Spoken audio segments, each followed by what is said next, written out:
There is a specific kind of exhaustion that sleep cannot fix. It is a quiet fatigue that sits behind your ribs like an echo, a heaviness that follows you through your day no matter how early you went to bed.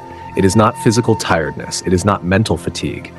It is something older, a spiritual weight, the kind of heaviness that comes from living in a world that does not move at the speed of your soul. You look around at the modern world, the endless scrolling, the frantic rushing, the disposable trends, the half relationships, the noise, the self-promotion, and something deep inside you whispers, "This is not my world." You see others adapting easily, blending into the chaos, thriving on the stimulation. Meanwhile, you move through it like a visitor from another era, a time traveler trapped in the digital age. You mimic the customs of the locals, but never truly feel like one of them. And the truth is, you've probably felt this way your entire life. As a child, you stood on the edge of playgrounds, watching instead of joining. You preferred silence to noise. You gravitated toward older people, deeper conversations, or simply being alone. You understood emotions that children weren't supposed to understand yet: grief, loss, the weight behind a person's eyes. People called you serious, intense, old-fashioned, boring. They told you to loosen up, to stop thinking so hard, to get with the times. But psychology and philosophy have a different explanation. You are not boring. You are not broken. You are experiencing chronological displacement. You are an old soul. And being an old soul in a young, fast, shallow world is a specific kind of loneliness, a burden with a weight only a few people will ever understand. Today we're going deeper into the psychology of the old soul, into the exhaustion, the neuroscience, the childhood origins, the heartbreak of modern dating, the struggle with ambition, and the quiet purpose you were designed for.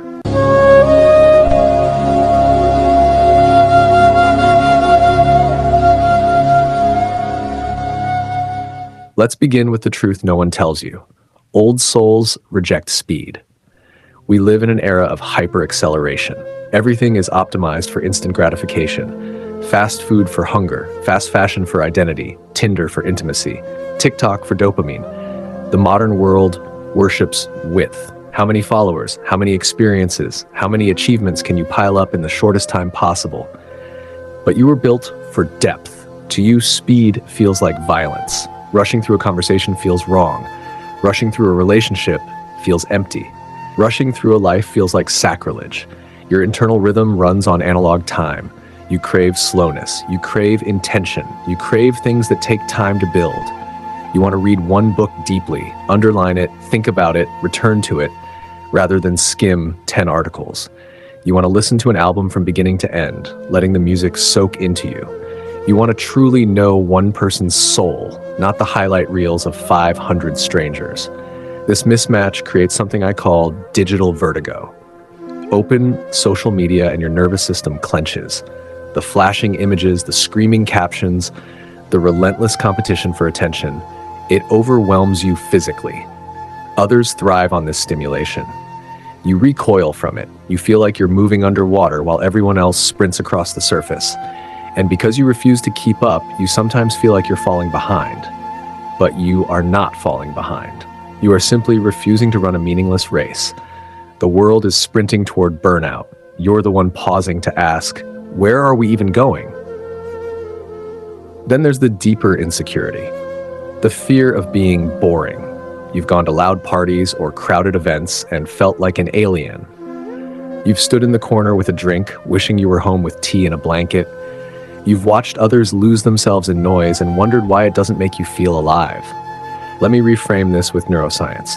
There's something called optimal arousal theory. High stimulation people need noise, novelty, constant activity. But you? Your inner world is already incredibly rich. Your thoughts are oceans. Your emotions run deep. Your mind is constantly exploring ideas, memories, philosophies, possibilities. You don't need external chaos. Your internal world is loud enough. You are not boring. You are internally saturated. The person who needs to jump out of a plane to feel something is not necessarily deep. They might be numb. But the person who can sit under a tree, watch leaves fall, and feel a connection to the universe, that is a different kind of intensity. You prefer bookstores, quiet cafes, empty museums, slow mornings, not because you lack excitement, but because those environments give your rich inner life the space to breathe.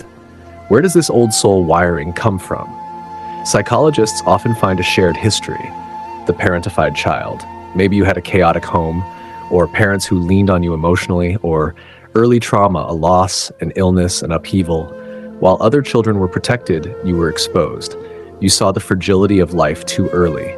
You saw the emotional machinery of adults too soon. This early awakening created what I call the knower phenomenon. You understand people at a level they don't understand themselves. You sense the emotions beneath their words. You see the wound behind their behavior. You read rooms instantly.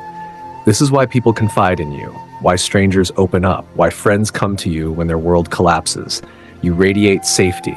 You feel like a grounded tree in a storm.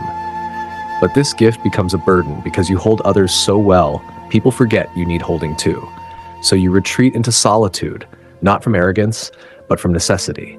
Solitude is how you drain the emotional static you absorb from everyone else. It is your detox, your reset, your healing ritual. And then there's your taste, your aesthetic, your sense of home. Old souls gravitate toward old things: the smell of worn pages, the texture of old brick, foggy mornings, the sound of a cello, the warmth of a yellow lamp instead of a bright LED, the poetry of rain.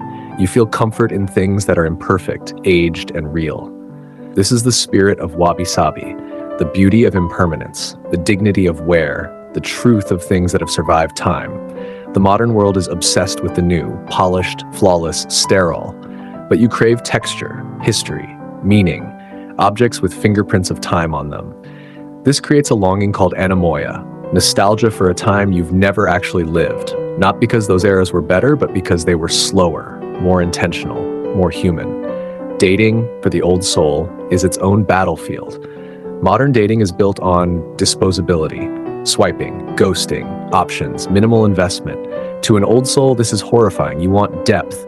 You want loyalty. You want the slow burn of truly knowing someone. You believe in intimacy as a covenant, not a casual pastime. You want connection with weight, not convenience. In a low investment culture, you are a high investment partner. And yes, your depth scares people. Your honesty intimidates them. Your intensity is misunderstood.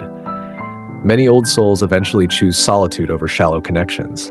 You decide you'd rather sleep alone with your books than wake up next to someone who doesn't know your middle name. And that choice is noble.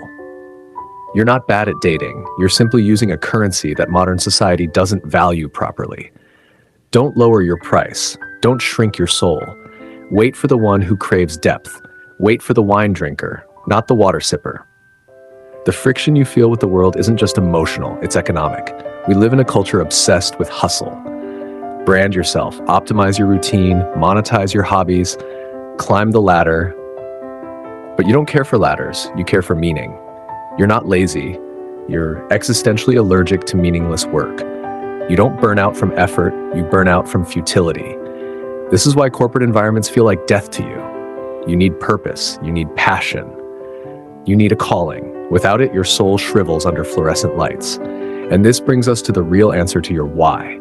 If you're so out of place, why do you exist? You exist because the world needs anchors. Young souls are the sails. They catch the wind, chase trends, drive innovation. But without weight beneath the waterline, the ship flips. You are that weight, the ballast, the keel. Your slowness stabilizes society. Your depth counterbalances the chaos. Your wisdom is the quiet compass. Your empathy reminds others how to be human. When the world panics, you offer perspective. When the world screams, you bring nuance. When the world throws away relationships, you show what loyalty looks like. When the world forgets its humanity, you carry the memory. You are the quiet reminder of what we are losing. So if you feel tired, if you feel like a Victorian ghost haunting a shopping mall, if you feel like you're waiting for a ship that sailed a century ago, take a breath. You are not broken. You are not outdated. You are not too slow for this world. You are functioning exactly as you were designed.